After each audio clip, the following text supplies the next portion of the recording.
안녕하세요. 7급 공무원 경제학의 핵심 포인트 540개를 문장으로 정리하는 국경제학 중요 정리입니다. 이번 시간에는 포인트 31부터 40까지 학습해 보겠습니다. 31번째 포인트는 소비자 잉여와 생산자 잉여입니다. 소비자의 최대 지불 의사 금액에서 실제 지불 금액을 차감한 것을 소비자 잉여라 하고, 실제 받은 금액에서 생산자의 최소 요구 금액을 뺀 값을 생산자 잉여라 한다. 여기서 소비자는 구매할 때 낼 의향이 있는 최대 금액을, 생산자는 판매할 때 이만큼은 받아야 손해를 면한다는 최소 금액을 생각해 두고 접근한다고 생각하면 좋습니다. 예를 들어 생산자가 최소 5만 원은 받아야 한다고 생각하고 공예품을 만들었는데 실제로 소비자에게 10만 원에 팔았다면 생산자 잉여는 5만 원이 되는 것입니다. 32번째 포인트는 사회적 잉여입니다.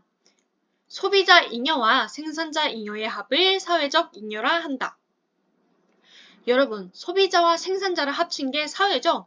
따라서 이 둘의 잉여를 합친 총 잉여를 사회적 잉여라고 부릅니다. 33번째 포인트는 최고 가격제입니다.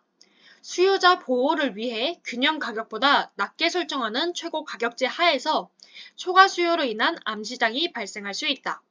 최고 가격제로 거래량이 줄고 사회적 잉여도 감소한다. 분양가 상한제라고 들어보셨나요? 바로 최고 가격제의 대표적인 예시입니다. 정부가 정한 최고 가격 이상으로는 팔지 말라는 거죠.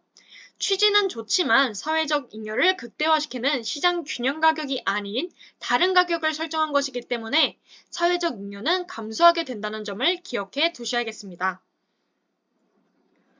34번째 포인트는 최저 가격제입니다. 공급자 보호를 위해 균형 가격보다 높게 설정하는 최저 가격제 하에서 초과 공급으로 인한 암시장이 발생할 수 있다. 최저 가격제로 거래량이 줄고 사회적 잉여도 감소한다. 최저임금제라고 들어보셨을 텐데요. 이게 바로 최저가격제의 대표적인 예시입니다. 정부가 정한 최저임금 아래로는 주지 말라는 거죠. 이 역시 취지는 좋지만 사회적 잉여를 극대화시키는 시장 균형 가격이 아닌 다른 자기적인 가격을 설정하기 때문에 사회적 잉여 손실이 있다는 점을 알아두셔야 합니다. 35번째 포인트는 풍년기근입니다. 수요와 공급이 가격 탄력성이 모두 비탄력적이기 때문에 풍년이 되면 농부의 총소득이 오히려 감소하는 현상을 풍년기근이라 한다. 여러분, 농부가 밭에 한 번 심은 작물을 마음대로 바꿔 심을 수 있나요? 아니면 한 사람이 자기가 먹는 농산물을 갑자기 많이 사거나 갑자기 확 줄일 수 있을까요? 둘 다 그렇지 않죠? 이는 농산물의 수요 및 공급이 둘 다 비탄력적이라는 것을 의미합니다.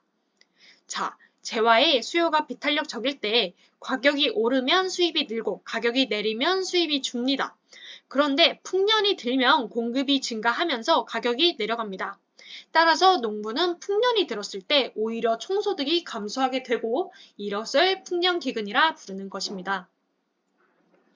36번째 포인트는 최저임금제입니다.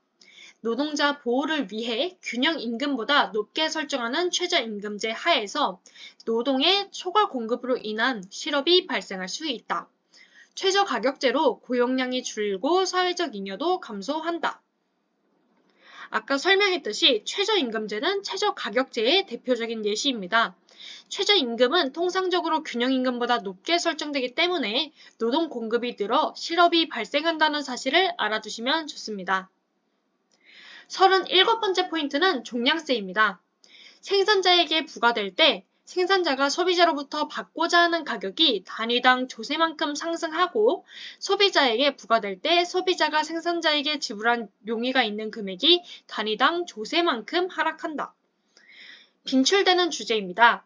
생산자 입장에서는 세금이 생산비용처럼 작용하기 때문에 이를 보전하기 위해서 받고자 하는 가격이 단위당 조세만큼 오르고 소비자 입장에서는 세금이 추가 지출처럼 작용하기 때문에 생산자에게 낼 금액이 조세만큼 하락하게 됩니다. 38번째 포인트는 종가세입니다.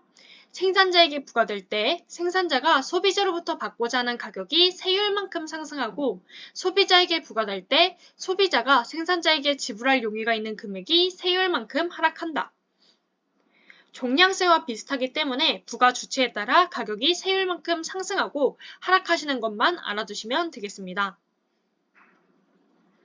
39번째 포인트는 조세의 귀착입니다. 빈출은 물론이고 아주 중요한 개념이라 잘 유념해 두실 필요가 있습니다. 생산자든 소비자든 어느 일방에게 조세를 부과해도 양자가 분담하게 되는 것을 조세의 귀착이라 한다.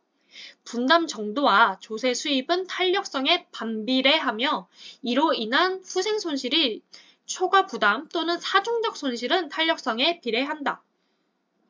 소비자와 생산자가 있는 시장에 조세를 부과했는데 소비자의 탄력성이 크고 생산자의 탄력성은 작은 상황이라면 소비자가 더 시축적으로 그리고 또 빠르게 대응하기 때문에 소비자가 더 적은 조세를 분담하게 됩니다. 즉, 탄력성이 높으면 조세를 적게 분담한다. 조세 분담은 탄력성에 반비례한다는 이야기입니다. 그런데 분담이 아닌 부담이라는 단어가 나오면 주의하셔야 합니다. 여기서 말하는 초과 부담은 사회적 잉여의 손실을 의미하는데요. 한쪽이 조세를 회피해서 다른 한쪽이 조세를 더 많이 분담하게 됐다면 둘 모두가 균등하게 분담할 때보다 사회적 손실이 커집니다. 즉, 초과 부담은 탄력성에 비례합니다. 40번째 포인트는 보조금의 귀착입니다. 생산자든 소비자든 어느 일방에게 보조금을 지급해도 양자가 나누어 받게 되는 것을 보조금의 귀착이라 한다.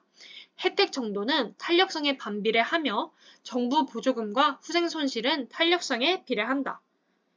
아까 조세를 분담하게 되는 정도는 탄력성에 반비례하게 된다고 했죠? 보조금도 마찬가지입니다.